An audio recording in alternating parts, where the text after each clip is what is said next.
Hey, salut mes petits planteurs! Qu'est-ce que tu faisais? Bah, je regardais juste si ça faisait la mise au point sur le bulbe.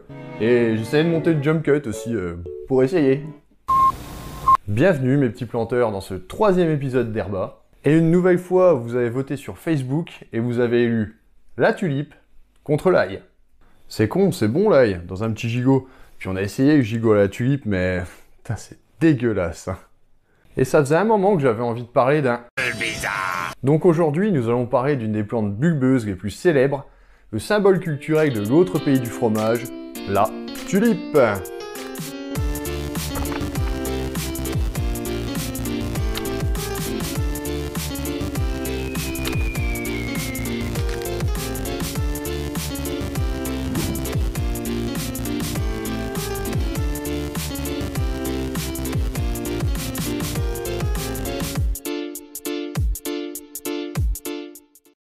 La tulipe est une plante herbacée du genre Tulipa.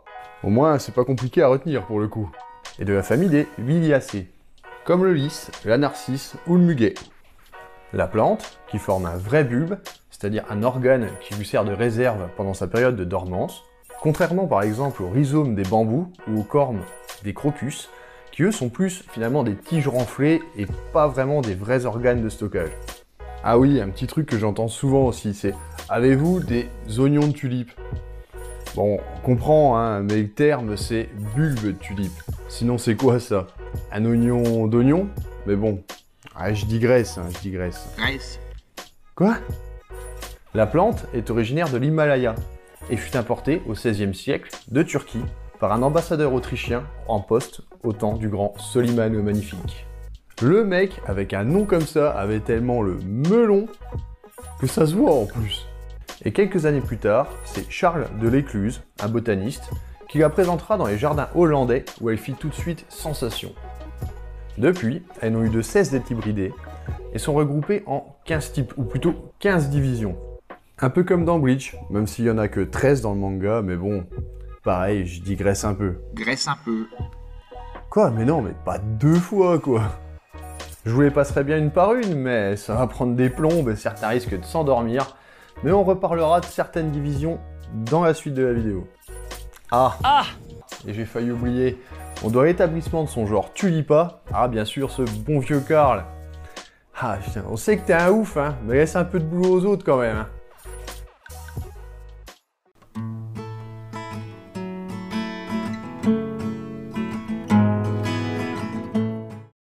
La tulipe se trouve dans le commerce à l'automne sous forme de bulbes en dormance.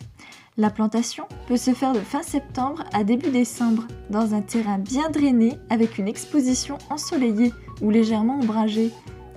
Installez le bulbe en terre à une profondeur équivalente à 2 fois sa hauteur et veillez à le mettre dans le bon sens, c'est-à-dire la pointe en haut. Il existe une multitude de variétés avec des hauteurs différentes et des floraisons qui peuvent s'étaler de fin mars à début juin. Les variétés simples et doublatives pour une floraison en début de saison et les variétés simples doubles tardives, Greyji ou Triomphe pour mai ou juin. On peut trouver aussi des variétés dites botaniques qui sont des formes sauvages non hybridées.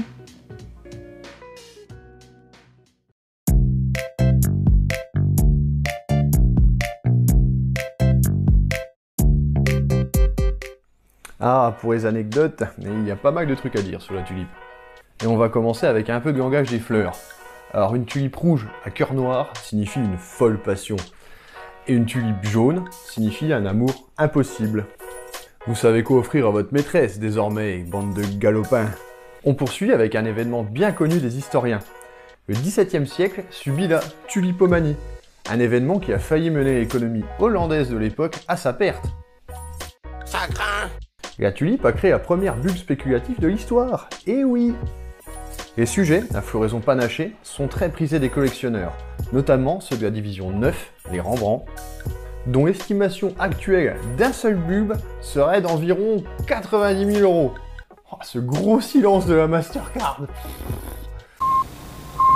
D'ailleurs, ça me fait un petit peu penser à ce qui se passe en ce moment avec les philodendrons, là, panachés, striés, roses et tout. Mais ça va se casser la gueule, ça, un jour. Hein. Je le sens. Mais je diverge. Non, alors non, celle-là, tu la fais pas, celle-là.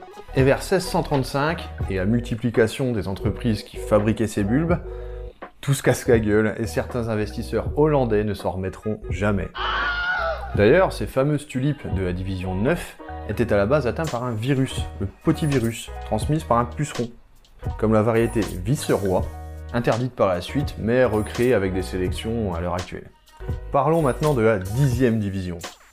Elles sont nées dans les années 1930, et comme tout le monde le sait, à cette époque, on adorait la nouvelle technologie à la mode, le nucléaire.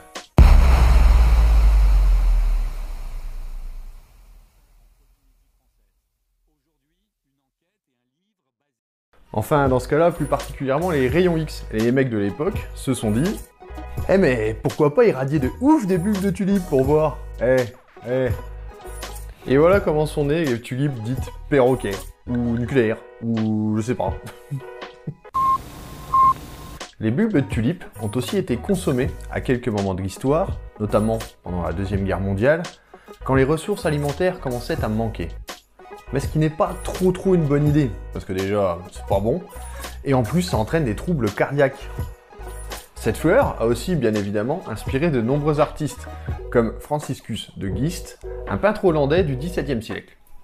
J'aime d'ailleurs beaucoup ses représentations botaniques, qui, je trouve, sont d'une super précision pour l'époque.